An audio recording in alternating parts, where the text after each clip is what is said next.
કોઈ વ્યક્તિ પોતાના જીવનકાળ દરમિયાન એકાદ ક્ષેત્રમાં એકાદ ફિલ્ડમાં પોતાનું પ્રદાન આપી શકે.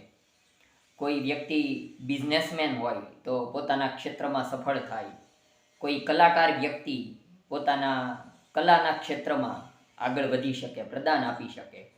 કોઈ રમતગમત ક્ષેત્રમાં હોય, કોઈ રાજકારણના ક્ષેત્રમાં હોય, કોઈ શિક્ષણના ક્ષેત્રમાં હોય. પણ પ્રિન્સિપાલ ગંભીરસિંહ ગોહિલ સાહેબ એવા પ્રતિભાશાળી વ્યક્તિ હતા કે તેમણે એક સાથે 3 ક્ષેત્રોમાં જીવનના 9 દાયકા સુધી પોતાનું પ્રદાન આપ્યું.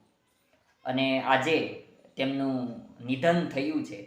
એટલે એક સાથે 3 ક્ષેત્રોને ભાવનગરમાં ખોટ પડી છે. એટલે શિક્ષણ ક્ષેત્ર, સાહિત્ય ક્ષેત્ર અને ઇતિહાસ ક્ષેત્ર, આ 3 ક્ષેત્રને પ્રિન્સિપાલ ગંભીરસિંહ ગોહિલ સાહેબના નિધનથી નુકસાન થયું છે.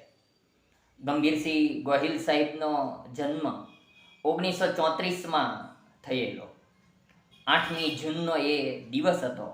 આમ તો તેમનું પૂરું નામ એટલે ગંભીરસિંહ ભુરુભા ગોહિલ, તેમનું મૂળ ગામ સેદરડા, પણ ભાવનગર તેમનું કાર્યક્ષેત્ર બની રહ્યું. અને આમ મીડિયા પર્સન તરીકે કોઈ કામગીરી કે કોઈ સ્ટોરી કરવાની થાય તો દરેક ફિલ્ડના અનુભવીઓ, માર્ગદર્શકોની જરૂર પડતી હોય છે. એટલે મારે તેમની સાથે અંગત રીતે ઇતિહાસ ક્ષેત્રના માર્ગદર્શકની તેમની ખોટ પડશે. મેડિકલ ક્ષેત્ર હોય તો તબીબો 2-4 જે વરિષ્ઠ હોય તેમનું માર્ગદર્શન જરૂરી હોય છે. ક્રાઇમનું ફિલ્ડ હોય તો 2-4 એવા માર્ગદર્શકોની જરૂર પડે કે જેમનું માર્ગદર્શનથી, જેમની જે નિષ્ણાત વાતો હોય તેનાથી સ્ટોરી મજબૂત બને. તો મારે ઇતિહાસ ક્ષેત્રમાં, કારણ કે અગાઉ પીજી કોરાટ સાહેબનું નિધન થયું, તો તેમની પછી ભાવનગરમાં એ ગંભીરસિંહ ગોહિલ સાહેબ હતા કે ઇતિહાસ ક્ષેત્રમાં તેમની મદદ મળી રહેતી હતી. એટલે મને વ્યક્તિગત તેમના નિધનથી આ રીતની ખોટ પડવાની છે. તેમના પીએ હતા એ ચૈતાલીબેન હરસોરા, તો તેમની મદદ મળતી તો સાહેબ પણ અવશ્ય યાદ કરતા. તો ચૈતાલીબેનનો ફોન આવતો કે સાહેબ યાદ કરે છે. તો આ રીતે ગંભીરસિંહ ગોહિલ સાહેબ સાથે સંપર્કમાં વર્ષો સુધી રહેવાનું થયું. ખાસ કરીને તેમનું જે પ્રદાન છે પ્રજાવત્સલ રાજવી પુસ્તક.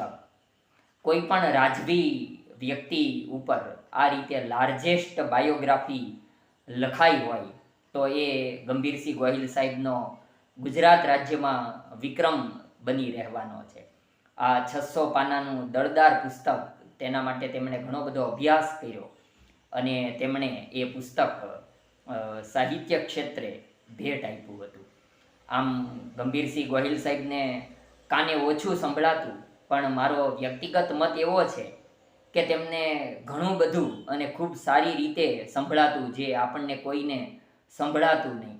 એટલા માટે 90 વર્ષની ઉંમર સુધી, એટલે કે જિંદગીના 9 દાયકા સુધી તેમણે એક સાથે 3 ક્ષેત્રમાં, શિક્ષણ, સાહિત્ય અને ઇતિહાસમાં સફળતા મેળવી. એટલે તેમને જે સંભળાતું એ કદાચ આપણને સંભળાતું નહીં હોય.